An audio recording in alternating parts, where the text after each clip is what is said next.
Good morning, everyone, and once again, welcome to Marvelous Agile Track. This On day two, we are going to have 5 sessions in this particular track. 3 would be before lunch break, and 2 would be after lunch. And it will go as per the schedule in the agenda which you have in front of you.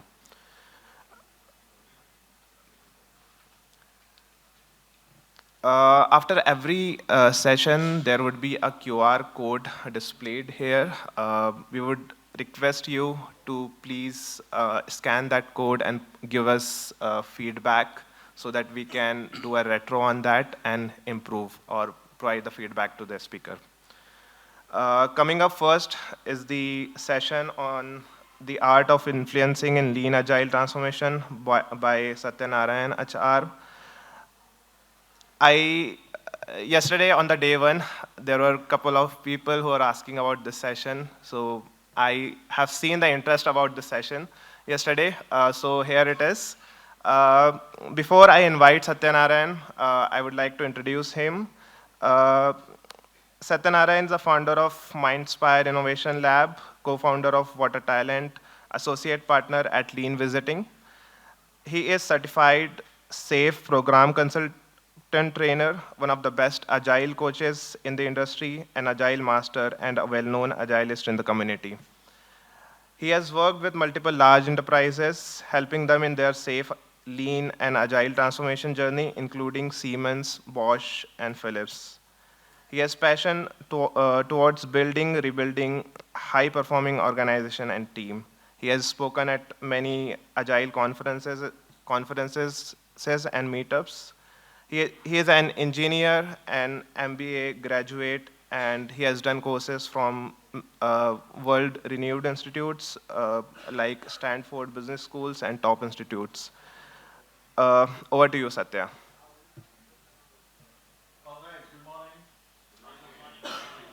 Good morning. The moment you say good morning, it should reach Bangalore because I'm from Bangalore. Good morning. Much better. All right, so this is a topic, my favorite topic as well. Probably we can talk about days, but unfortunately I have 30, 40 minutes. I'll try to see what I can do in next 40 minutes or so. So when we talk about influencing, what comes to your mind? You get a ticket to Mauritius, Manjura is going to sponsor.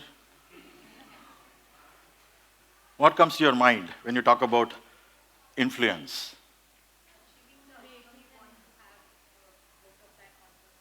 Mm-hmm. Creating an impact. Creating interest in the outcome. Creating an interest in the outcome. Excellent. You are able to make others understand your thoughts. Very good. Sharing. Opening up the other's mind to accept. Wonderful. Wonderful. Fortunately, all of them are good answer. Right answer. Let's talk about influencing. See, there are 2 dimensions to it. The first dimension is, as an individual, we continuously influencing people, the people who are surrounding us, family members, friends, colleagues, organization, enterprises. And it's not just about what we speak, it's about the way we conduct, our personality, behavior. Everything influences others. Knowingly or unknowingly, we're influencing. Right? It's a continuous process. The other dimension, when we look at it, we are getting influenced continuously from the society, environment, people around us. Let's take an example. You get up early morning. You need to, rush to your office. Before that, there are certain responsibilities you need to take care. Preparing your children for school. You're assisting your spouse by chopping onions. And with great difficulty, you find about 10 minutes time. You sit, relax, start, sipping coffee. And you see a couple of people, your friends, posted some reels or photographs, holidaying in Mauritius. So how do you feel? You are sitting chopping onions, and somebody is potting in Mauritius, beachside. What happens if you continuously see this? Every day, your friends, colleagues, extended family, they're continuously posting this. Unfortunately, you're not gone for vacation in the last 1 year. You'll get frustrated. Frustrated about your life. This is one side. Look at the other side. We're all, belongs to Agile community. It's a small community. Nowadays, it's a fashion. Anything happens, we go and, put it in LinkedIn. As long as if we get 100 likes, we're not satisfied. 200, then good sleep. Right? So, somebody says, Same applies about Facebook and Insta as well. all digital platforms, everything. So, let's say, known people, friends, colleagues, somebody says, I changed my job. These days, though, they get, fancy titles. Scrum Master / Vice President. So you look at those titles, how do you feel? And every day you see somebody is, getting into the new job, new fancy title, big corporate. And the other side, people are continuously posting new certification. I went through the certification, very well spent weekend. 2 days of certification. Great start to 2023. Knowledge workers are lifelong learners. You though you're not gone for any certification in 1 year. No peer pressure. Am I getting outdated? What's happening? No, whether you're interested or not, let me find something. As long as I put some certification LinkedIn, I'm not satisfied. I'm not happy. I need to do that. So there are plenty of such things which are influencing us on day-to-day basis. Whether we like it or not, that's the reality. But when we talk about, as a change agent, practitioners, how do we influence within a corporate? That's where the story comes in. How many of you seen this? Pretty cool, right? This talks about, the Rogers Innovation Adoption Curve. So how any new technologies and any new practices framework, how the adoption take place. And some interesting numbers here. Innovators, about 2.5% who innovate new solutions, new technologies. Early adopters, about 13.5%. Early majority, late majority, 34%, followed by laggards, about 16%. And if you go back and look at your enterprises, the way of adoption is more or less like this. It's not very different. Probably you'll start, with some piloting with some, product line. Later, probably you will look for another, couple of product lines they want to go in this journey. Then by the time you influence the late majority, probably the journey of 4 or 5 years is gone. Right? But something interesting, part of my experience, working with large enterprises in the last 10 years, at least half a dozen Fortune 500 companies, helping them in their large-scale, transformation. What I found is these are the 5 types of people we encounter in the enterprise. Number 1, pioneers. More or less what we spoke in the previous slide, innovators, right?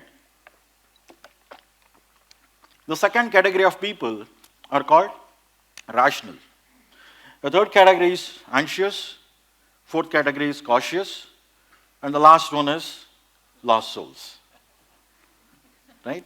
Let's talk about what is the pattern for, or the personality for each of these.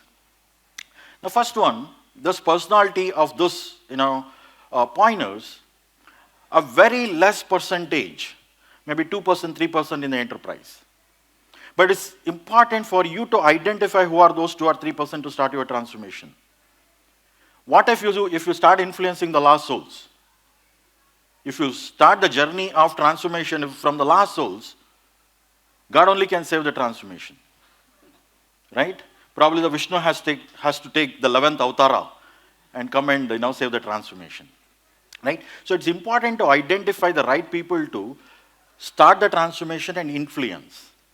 And if you look at the personality of these people, embrace new things and initiatives. Because by personality, by nature, they are welcome changes. They're ready to make rapid changes. They're ready to make experiments. They're ready to collaborate with you. But only one thing, we need to solve their problems. They have their problems. They're okay to collaborate with you. They're okay to invest time and money on you, on this initiative. But only thing is, you need to partner with them to solve their problems. But unfortunately, if you look at it, the percentage is very small, maybe 2 to 3% in the enterprise. But this is a good starting point for you to start your journey, to influence or to even kickstart your transformation. How do you do that? Partner with them. Partner with them. They don't ask for data. They don't ask for show me case studies, because they themselves create the benchmark. Just that you need to be conscious enough to identify who are those people, profile them, understand deeply their personality and behavior, right? Try to solve the problems. The second category is rational people. This is about 10 to 12% of the population in the enterprise on the product line of the business unit you belongs to. And they are very different compared to pointers. They believe in data. If you tell me, if you go and tell them that, hey, Amazon is doing patches every 11.2 seconds, the question is, so what? We are very different. Our domain is different, our product is different, our technology is different. So even if you want to show the data, you need to show the data in the similar type of industry. You need to show from the POs, right? These guys are analytical. They think, intellectual people. The only way to win over these people is to have an intellectual conversation. You need to have the capability, sufficient data to influence these kind of people, right? So how do you influence these people? The only way is generate sufficient data. And the data, if it is from within the enterprise, nothing like it.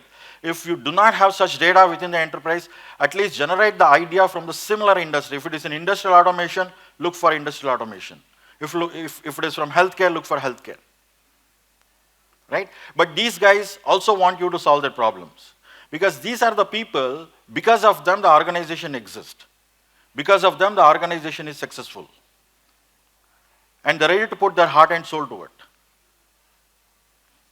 And the third category is anxious people. The personality, the behavior of these set of people, pretty large population, about 34%. Their personality, belief system, behavior is very different compared to the previous two. What is jealousy effect?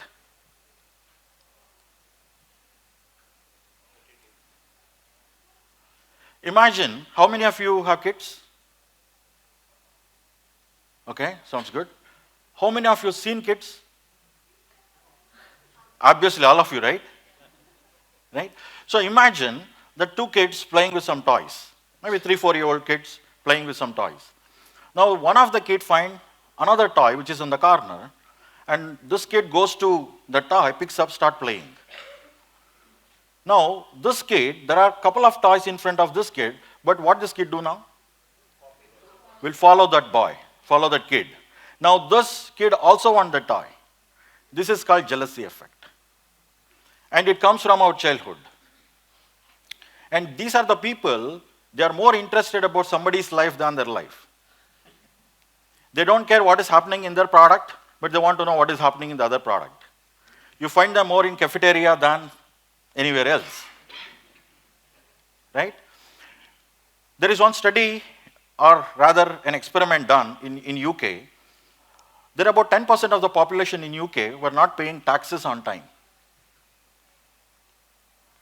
So the UK, the tax authority, started campaigning, education programs, awareness programs all over UK to promote, if you don't pay tax on time, it's very difficult for the government to provide social infrastructure, social stability, all that.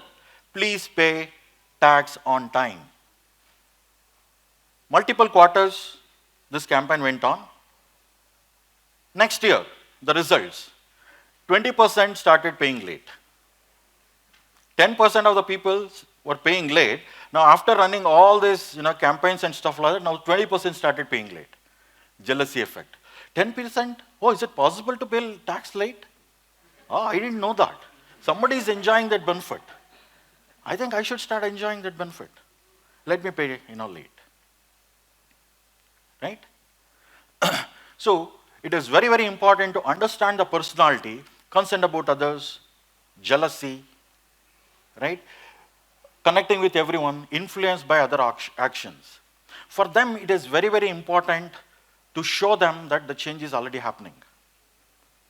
We need to speak the language which they understand. They have a fear of missing out. They don't want to take action, but they also have something called fear of missing out. But we need to exploit that fear of missing out. Now we have fourth category, which is cautious people. Again, a big majority, about 34% of the population. And these people will onboard themselves into the journey only when we hit 50% of the organization transformation. Until that, these guys will not onboard themselves. They wait. They wait. Right? It's like a tennis match. Right? If you think that there are 10% of the population very optimistic, another 10% is pessimistic, these guys are fence sitters watching tennis match. Whichever side is powerful, they jump. Doesn't matter whether pessimistic or optimistic, whichever side is powerful, they jump. And this category belongs to that. And they believe in destination theory. What is destination theory? Couples shooting in Maldives on the beach side, making some good photo shoots, reels, 10 seconds, 20 seconds, putting in the social media. Right? That's the destination. What you look at is 20 seconds is the destination. But the pain what they went through all the way from Pune to go to Maldives, carrying those baggages, getting into the car, the pain what they went through all the way to check into the resort, nobody show you that. These guys not looking at the journey, instead they're looking at the destination. Right? You might have seen, these days, showing, 6 packs, 8 packs. You want to become like this? These are the 3 workouts just that you need to do every day. This is destination theory. Right? Probably people might have taken 3 years, 4 years dieting, working hard in the gym to produce that. But ultimately what they're showing is the final destination that, this is the dream state. The pain to reach the dream is more important. But these guys always look at the dream, not the journey. So show them the dream. Show them the dream.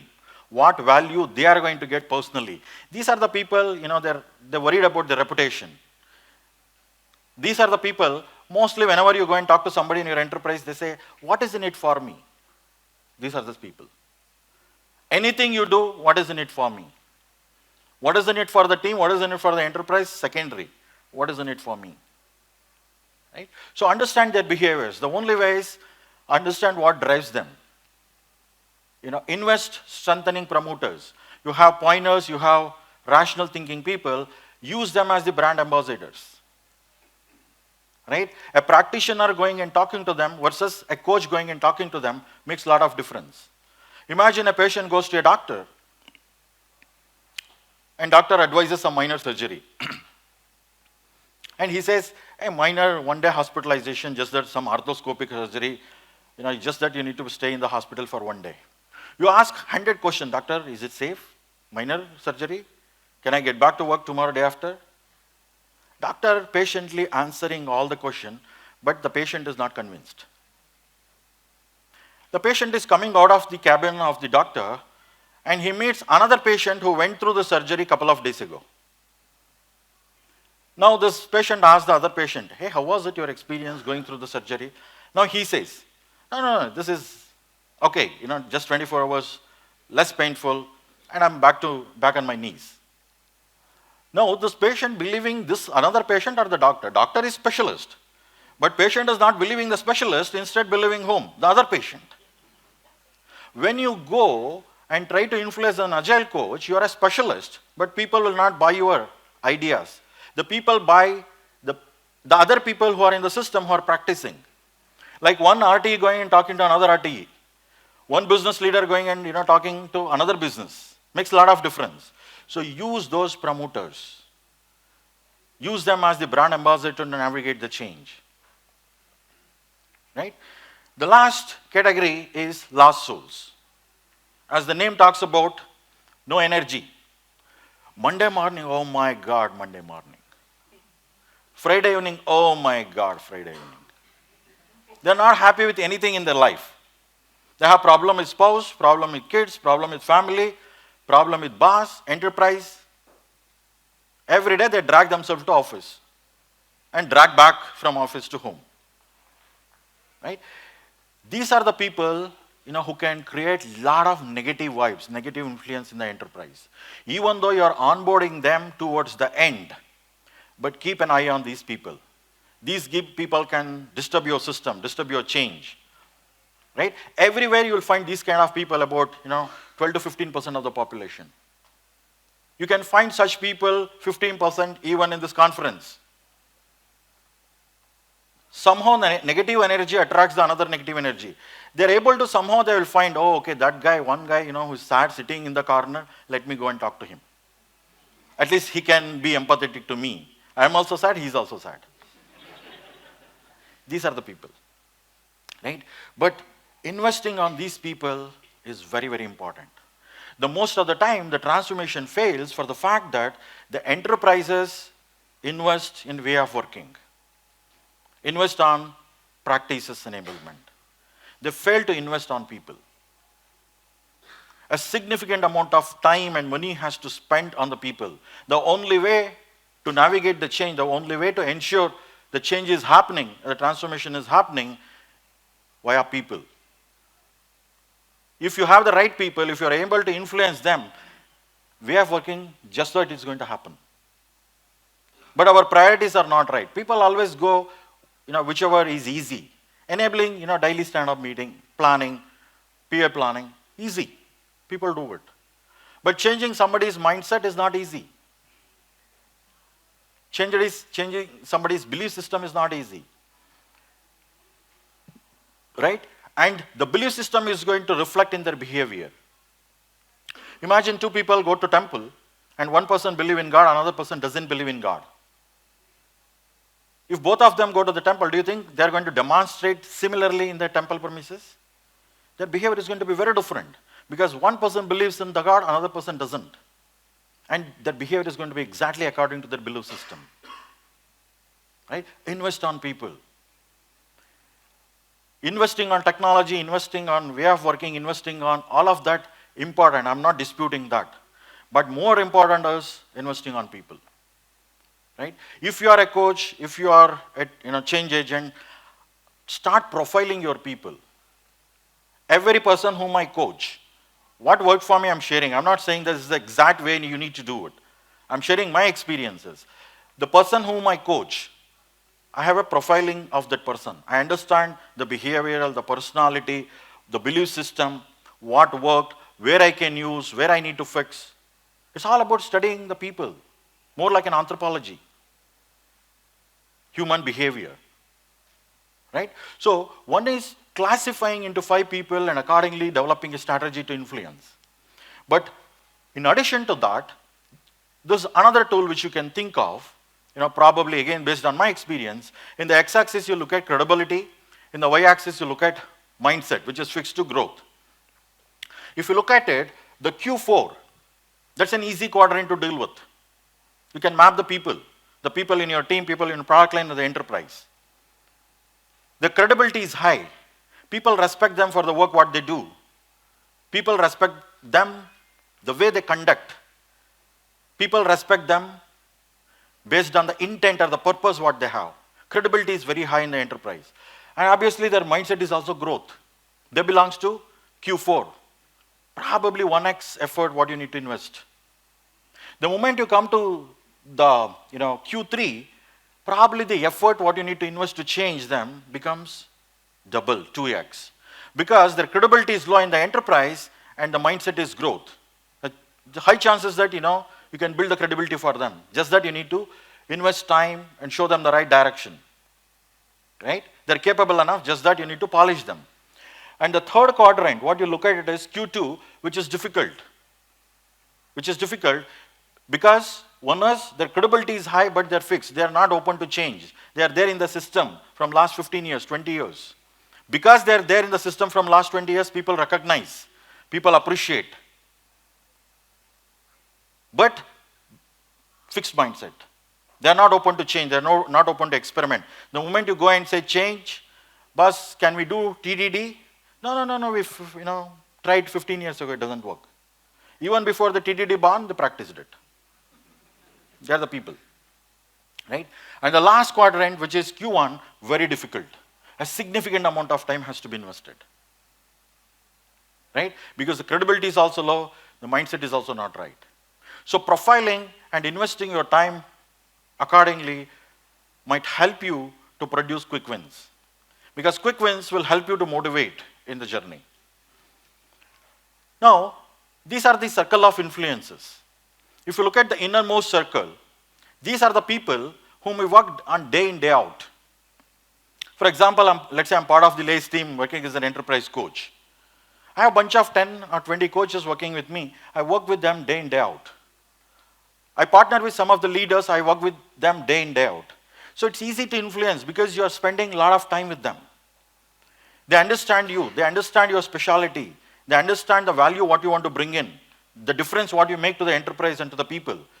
So it's easy to influence. But the moment you go to the second circle, the people, you meet them quite often, but you don't work with them regularly. As an enterprise coach, it is not possible for me to go and touch all 5,000 people in an enterprise. Probably I work with a handful of people, 20, 30, 50, 100. But some people, I meet them quite often, probably in a town hall, open space, meetings. I get a very short time to have an interaction with them. This is the short time I think we need to leverage to influence them. Right? This is where they will look at the way you conduct, the way you carry yourself. Let me finish it, then I'll take your question. Right? The way we carry ourselves, the way we behave ourselves, right? The kind of intent what we have to make difference, the big picture what we have, the purpose what we have. And if you look at the last circle, you don't even meet them within an enterprise. In a large enterprise as an individual, how many people I can go and meet? It's not possible. Probably, you just look at them, in the cafeteria or some common areas, you just smile, you greet, that's it. Nothing beyond. But as a change agent, it's important for you to build a strategy how to influence each one of them. Innermost, easy. You work with them day in, day out. What is your strategy to influence the second circle? Where you have a limited time, a very less handshake. Third circle is very different, very complex. You need to, like Mahatma Gandhi. I never met Mahatma Gandhi, you never met Mahatma Gandhi, but still we get influenced by the thoughts and ideas of Mahatma Gandhi. What was the strategy they put in place? Right? The intent, the belief, the direction what they're going. Probably being very transparent, having that integrity, as a leader, lead by example. I think all of this is going to play a very, very important role when you want to influence mass in the enterprise. But in addition to classifying, people into different quadrants, coming up with a strategy to influence, different circles, based on experience, I developed this 7C approach which worked for me. I think it is not just about understanding whom you are influencing, but at the same time, we also need to polish ourselves. The first thing is content. Do I have a very strong understanding on what I'm going to do? If let's say I'm doing a SAFe transformation, do I know about the SAFe? Do I know how to implement it large scale, do I know how to do large scale transformations? Do I know how to navigate the change? Do I know incremental transformation approach?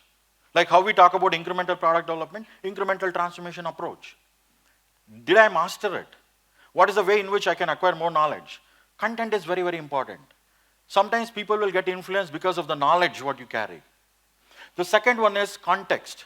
Even if you have a knowledge, but the context in which you are operating is very, very important. If something worked for me in Philips, does not mean it's going to work for me in Schneider Electric. It worked for me in Schneider Electric does not mean it will work for me in Volvo.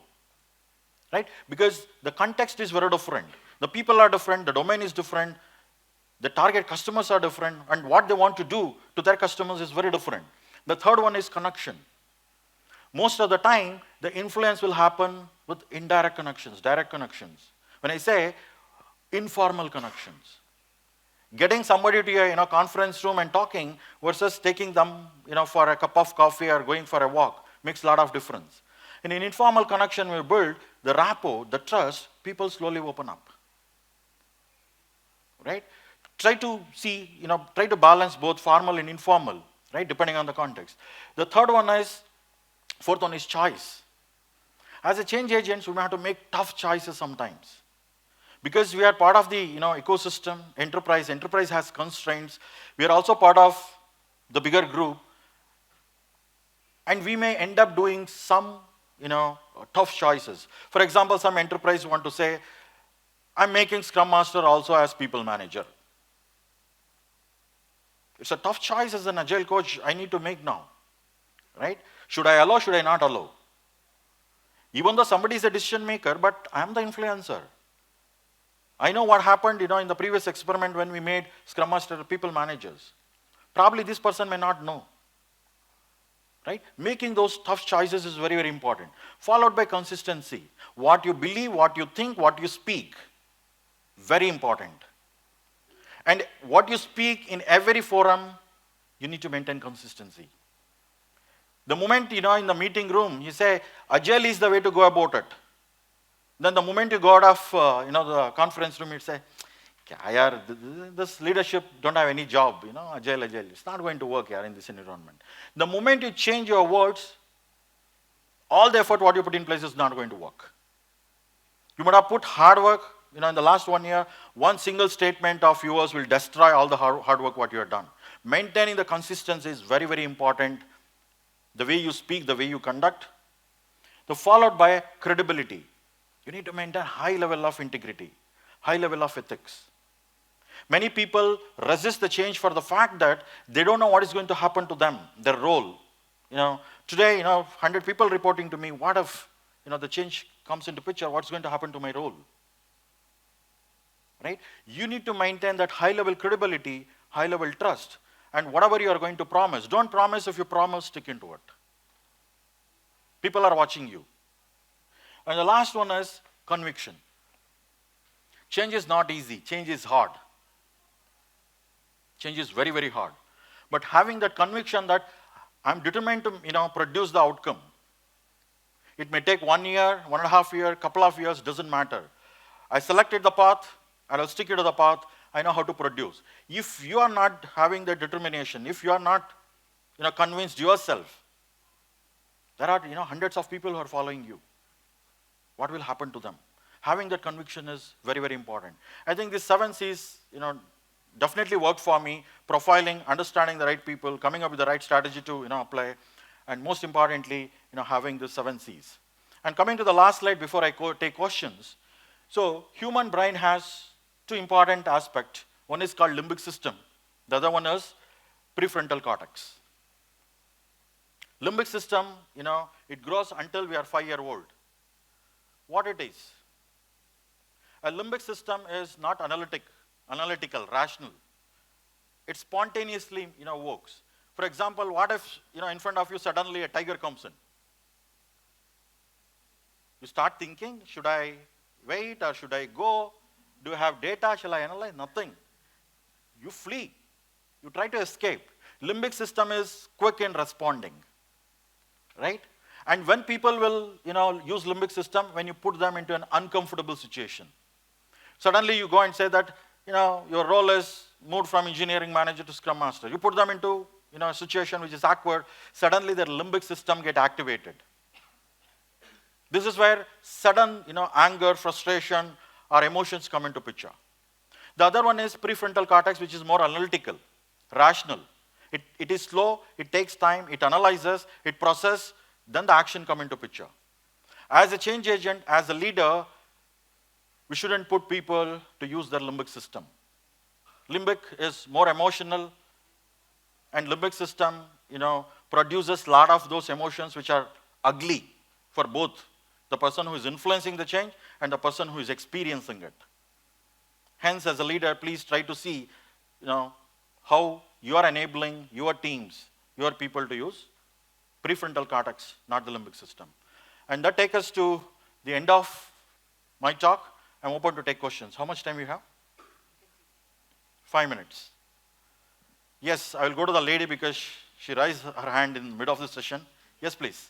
I was just to ask you that question. How do you classify people in an online world where people are not even ready to, switch on their cameras, and half of them, they want to be on their own schedule. So in an online world, the examples which you gave, it works very well when when you are around people.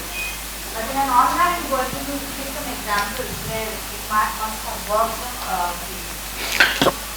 See, 2 years, before we get into the pandemic, nobody had any clue, how to work remotely, how to get the things done and stuff like that. Slowly, everybody figured out what is the way to get the job done and stuff like that. And my experience is, at least in the last 2-3 years, whatever I said and told in the last 40 minutes, it works even in an online world. Just that the amount of time and effort what you need to put in place is going to be little more than what it is in real time, right? If it is, online setup, what worked for me is go a lot more individual conversation. The group conversation is not going to be very effective because some people very, very active, some people, may not be very active, passive, and people are not vocal about it because of the personality, what they carry and stuff like that. Try to have a lot more conversation, individually. And even if you want to have a group conversation, keep it very small group of 3 or 4 people, right? To do an assessment about their personalities and stuff like that, right? But, having this, understanding or probably profiling them in a group of, 10 people, 12 people in an online setup is not going to work. Probably it may work in real time because you get an opportunity to connect with them more emotionally, right? Somebody else had some question? We can take only one more question. Sorry, we are out of time already. Hey, you said 5 minutes. Yeah, but actually I checked. Did she say 5 minutes? I'm sorry. Yes? Okay, I give 3 more. Now we got into negotiation. Very good. Yeah, that's a great influence, Satya, by the way. Yeah. So, I may not agree with some of the points in your deck, but that's fine. So I have 2 questions. So first question is, who is influencing whom in your context, in this presentation context? Okay.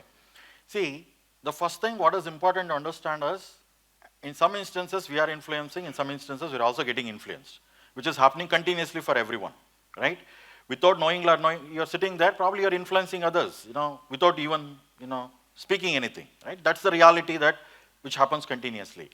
But most of my presentation, which talked about profiling and coming up with 7 C's and stuff like that, as a change agent, what you can do when you influence the people whom you are associated with.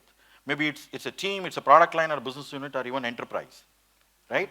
So don't come up with a strategy without understanding the people. Spend sufficient time and deeply understand empathy. Like how we talk about empathize the customer, empathize the people who are undergoing the change. Deeply connect with them. Try to understand their personality traits. Then come up with a strategy to influence is what I'm trying to tell you. Okay. And so I'm putting a hat of a coach, professional coach now. As a ICF code of conduct, as a coach, you should not be influencing your coaches. So what is your take on that? See, I'm here to produce business results, not to follow what ICF code of conduct says. If an enterprise hiring me as an enterprise coach, they're hiring me to reduce time to market, they're hiring me to produce business outcomes, right? So my job, whatever is required to produce that business outcome, I will do it. Whether it's safe body of knowledge agrees or not, Scrum Alliance body of knowledge agrees or not, or ICF body of knowledge agrees or not, doesn't matter to me. What matters to me is business outcome.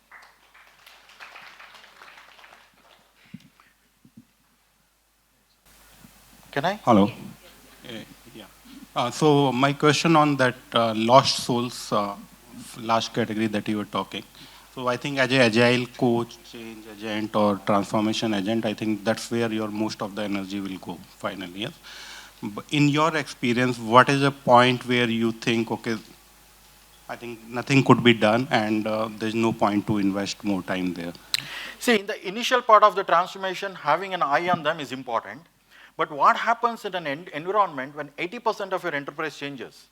The remaining 10-15% of the population has no other option either to change or leave the organization, right? Because the situation in such a way that when 8 people in your team is changed, now 2 people have no other option, right? Either they need to adopt themselves, change themselves, right?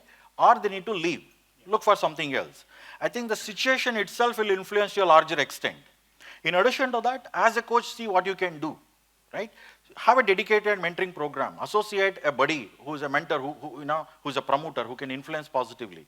You can do lot more other things, but by the time you hit the last souls to transform, I think the situation is such a way that the enterprise will influence. Where is she? She's not going to get annoyed. Yeah, quick one.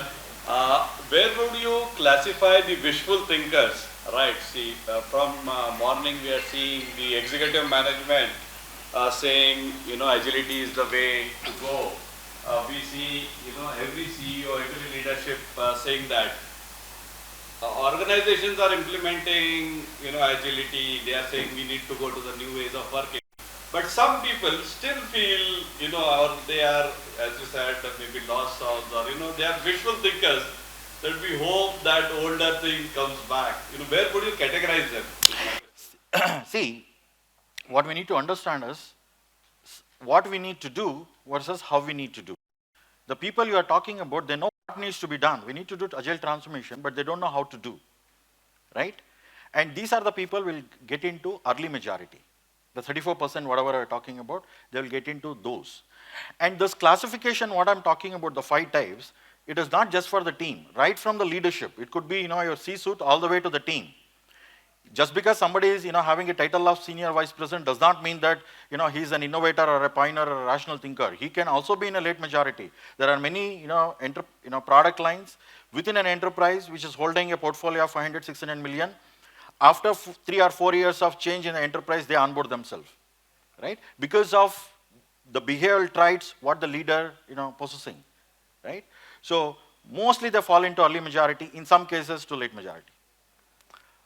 All right, so I'll be around. Anything, please reach out to me. Thank you so much, truly appreciate it. Thank you very much, Satya, for that session. Before we felicitate Satya, just a quick request from all of you. There is a QR code. Okay. I would request Rohan to felicitate Satya.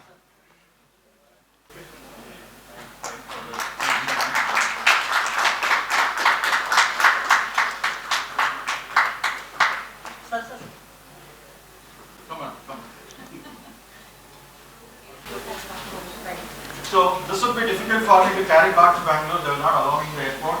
This is to the beautiful lady who helped me to answer 3 more questions.